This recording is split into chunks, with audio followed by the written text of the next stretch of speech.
ले आओ, और अजलान को भी ले आओ, ले आओ अजलान को। ये हरबियों की तरफ से गिफ्ट हैम्पर, एक अजलान को दे दे। और मैं भी आ जाऊं। यहाँ से कोई स्टोरी सुनाओ बच्चों को। हाँ? कोई स्टोरी सुनाओ बच्चों को अच्छी सी। अच्छी सी खुद ही आ रही। मैं जो स्टोरी सुनाता हूँ इतनी हॉरर होती है। हाँ हॉरर सुना दो, हम वो सुन लेंगे। रमजान कोई बात नहीं, चलेगा चलेगा। हाँ I love horror stories। एक आदमी होता है, जी। वो जा रहा होता है रात के टाइम, और रात को बहुत अंधेरा होता है, झींगर की आवाज आ रही होती है, जी। और वो अकेला रोड पे जा रहा होता है। पैदल? पैदल या गाड़ी पे? अरे गाड़ी में सुनो ना, थोड़ी आवाज आएगी। पैदल ही जा रहा है ना। पैदल जा रहा होता है वो, पैदल पैदल जा रहा होता है। एक स्ट्रीट का लैंप जल रहा होता है, उससे थोड़ी सी रोशनी आ रही होती है। वो जैसे उस लैंप के पास पहुंचता है, लैंप में से आवाज आती है और लैंप बंद हो जाता है। वो उल्टे हाथ पे देखता है तो वहां पे एक कब्रिस्तान होता है, अच्छा शुक्र। और उस कब्रिस्तान में से हल्का हल्का धुआं निकल रहा होता है और आवाज आ रही होती है। हाँ सुनो ना, नहीं, 7 टिक्के वाले की दुकान होती है, वहां से निकल रही है। तो कब्र से धुआं निकल रहा होता है और हवा चल रही होती है। वो चलना शुरू कर देता है, ठक ठक ठक ठक ठक। तो पीछे से आवाज आती है, छुन, छुन, छुन, छुन, छुन। किसी की पाजेब की आवाज आती है। जैसे ही वो थोड़ा सा और आगे जाता है, आवाज और करीब आने लगती है। वो थोड़ा और आगे जाता है, आवाज और करीब आने लगती है। एकदम से वो पीछे मुड़ता है तो पीछे एक लड़की खड़ी होती है, और वो अपने दोनों हाथ ऐसे उठाती है, और उसके हाथ यहाँ से ऐसे लटके हुए होते हैं, और उनके इतने लंबे लंबे नाखून होते हैं, और नाखूनों में से खून टपक रहा होता है। और वो ऐसे उसकी तरफ करती है, और वो वहां से भागता है। वो तेज भागता है, जैसे 2-3 कब्रों को क्रॉस करता है। हैं? अच्छा जिनके लिए है उनको तो सुनने दो। हाँ। भागता है। जैसे आगे जाता है तो आगे से एक आदमी खड़ा होता है। कहता है क्या हुआ, कहाँ भाग रहे हो? कहता है मैं वहां पीछे था तो वहां पे एक लड़की थी, और उसने पाजेब पहनी हुई थी, और उसके हाथ जो थे ना वो ऐसे थे और लंबे लंबे, और खून टपक रहा होता है। तो वो आदमी पीछे से अपने दोनों हाथ निकालता है और कहता है कहीं ऐसे तो नहीं थे? उस आदमी के भी हाथ ऐसे लंबे लंबे होते हैं। वो वहां से भागता है तेज, और अपने घर पहुंच के दरवाजे को जोर जोर से पीटता है। अंदर से उसकी बीवी निकलती है, वो अंदर से दरवाजा आके बंद कर देता है, और उसकी सांस फूली होती है, पसीना आया हुआ होता है। और वो कहता है कि मैं इस तरह आ रहा था, वहाँ पे एक लड़की थी, उस लड़की के लंबे लंबे हाथ थे, नाखूनों में से खून टपक रहा था, और मैं वहाँ से आगे गया तो एक आदमी मिला, और आदमी ने ये किया, और उसकी बीवी कहती है कि तुम घबराओ नहीं, मैंने कुंडी लगा दी है, बंद कर दिया दरवाज़ा। तो हुआ क्या? कहता है बस उसके लंबे लंबे हाथ थे, और जिस आदमी को मैंने बताया उसके भी लंबे लंबे हाथ थे। तो उसकी बीवी पीछे से अपने हाथ निकालती है और कहती है कहीं ऐसे तो नहीं थे, और वहाँ वो आदमी बेहोश हो जाता है। हाँ, और उसके बाद जब उस आदमी की आंख खुलती है तो पता चलता है कि वो ख्वाब देख रहा था। हाँ, वो ख्वाब देख रहा होता है। तो जब भी आप सोए, आयतल कुर्सी पढ़ के सोए, ताकि आपको ये डरावने ख्वाब ना आए। समझ गए? थोड़ा सा स्कैरी था। चल अब इतनी वाइफ वाला होता है स्कैरी स्टोरी सुना दी। मैं आज थोड़ी फनी सी स्टोरी सुनाऊं। फनी नहीं, थोड़ी सी सुनाओ। प्यारी अच्छा, मगर उसकी शर्त है कि आप बीच में खुद हंसेंगी नहीं। मैं शुरू में पहले हंस लेती, बाद में नहीं हंसती। हाँ बोलो।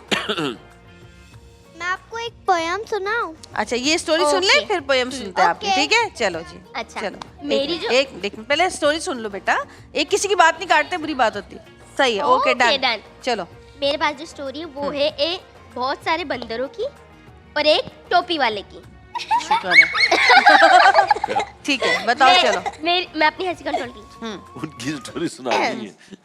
एक दिन एक आदमी घने जंगल में जा रहा था। बहुत गर्मी का दिन था, तो वो चलते ना थक गया, बहुत ज्यादा थक गया। उसने देखा इतना घना जंगल है, किसी पेड़ के पास बैठ जाता हूँ, आराम कर लेता हूँ। वो बैठ गया, उसने पेड़ देखा, घने पेड़ के पास वो बैठा, और बैठते उसकी आंख लग गई और वो सो गया। फिर क्या किया उसने?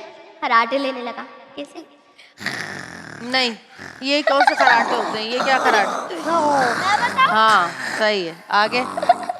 खराटे लेने लगा, लेकिन उसे पता नहीं था जिस पेड़ के नीचे वो बैठा है ना, उस पेड़ के ऊपर बहुत सारे बदमाश बंदर थे। उन बदमाश बंदरों ने देखा उसके पास जो टोकरी है उस आदमी के पास, उसमें बहुत सारी रंग बिरंगी टोपियां हैं। बंदरों को नई चीज लगी। वो लोग सारे बंदरों ने वो एक एक टोपी उठाई, पहनी, और वापस हमने ऊपर पेड़ पे पहुंच गए। सही है। जब वो आदमी उठा, वो परेशान हो गया देख के, उसका तो थैला खाली पड़ा हुआ है। बोला मेरी टोपियां कहाँ गई सारी? तभी उसकी नजर पड़ी ऊपर पेड़ की तरफ, और वो सारे बंदर उसको इशारा कर रहे हैं, बड़े बदमाश बंदर थे, उसको इशारा कर रहे हैं। उसने देखकर तो यूं अपना सर पीटा। पर मजे की बात क्या हुई, जैसे ही उस आदमी ने ऐसे करके सर पीटा, सारे बंदरों ने भी सर पीटा और टोपियां गिर गई। नहीं, टोपियां नहीं गिरी। वो आदमी समझ गया इन बंदरों के पास ना दिमाग नहीं है। फिर वो उस आदमी ने क्या करा, वो जोर जोर से आवाज लगाने लगा। बंदरों ने भी सेम चीज करी। फिर आदमी ऐसे करने लगा, बंदरों ने भी सेम चीज करी। आदमी ने बोला, उतारेगा वो। हाँ। आदमी ने बोला, जब तुम लोग इतने चालाक हो, इतनी तुम लोगों में अकल है, उसने अपनी टोपी उतारी और धड़ करके नीचे फेंक दी। और फिर क्या करा बंदरों ने? टोपियां उठा के नीचे फेंक दी। अपनी सारी टोपियां उतारी और नीचे फेंक दी। क्योंकि बंदर जो है ना वो बड़े मशहूर हैं लोगों की नकल उतारने के में। लोगों की नकल तो जो लोग दूसरों की नकल उतारते हैं ना, समझो कि वो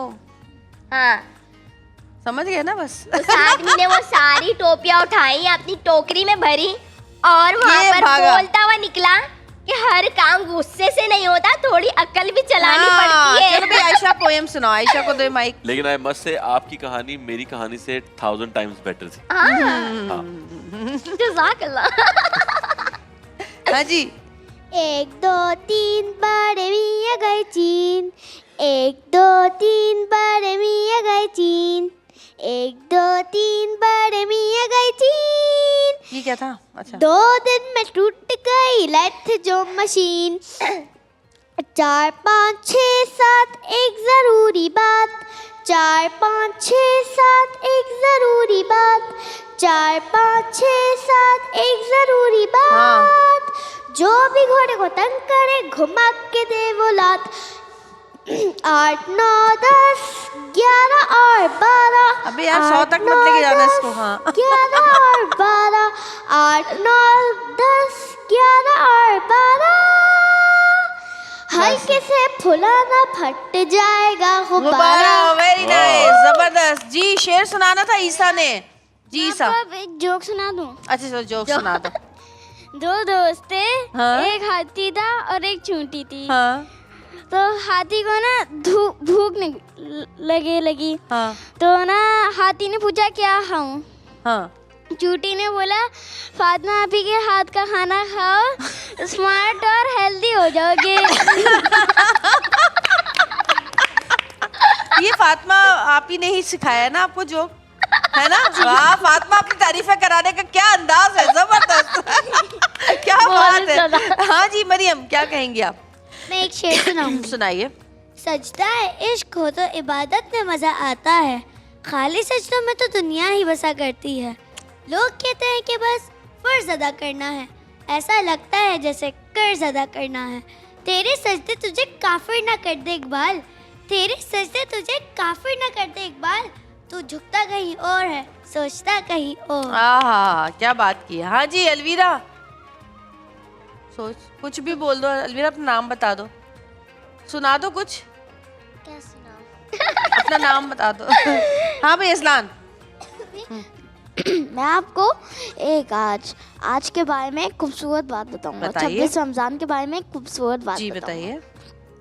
आज 26 रमज़ान में हज़रत मोहम्मद सल्लल्लाहु अलैहि वसल्लम एक जंग से मदीना वापस जा रहे थे, तो उधर वो सीधा जाके मस्जिद नबवी में उन्होंने नमाज पढ़ी थी।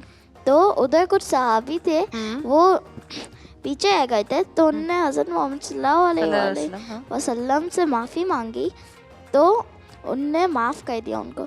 इससे हमें ये सबक मिलता है कि अल्लाह ताला माफ़ करने वालों को दोस्त सकता है और हमें सबको माफ़ करना चाहिए। बहुत अच्छी बात, बहुत प्यारी बात। और आज की रात 27वीं शब होगी और इबादत की रात होगी। सब लोग ज़रूर इबादत कीजिएगा। आप लोगों की दुआएं, आप लोगों की मग़फ़िरत सब कबूल होगी। अपने लिए दुआ करें, अपने घर वालों के लिए दुआ करें, अपने फ्यूचर के लिए दुआ करें। और मुझे यकीन है कि अल्लाह ताला हमारी तमाम दुआओं को कबूल फरमाएंगे। आमीन सुम आमीन। और अहमद रज़ा भाई वहाँ पर मौजूद हैं, सुनते हैं उनसे खूबसूरत कलाम।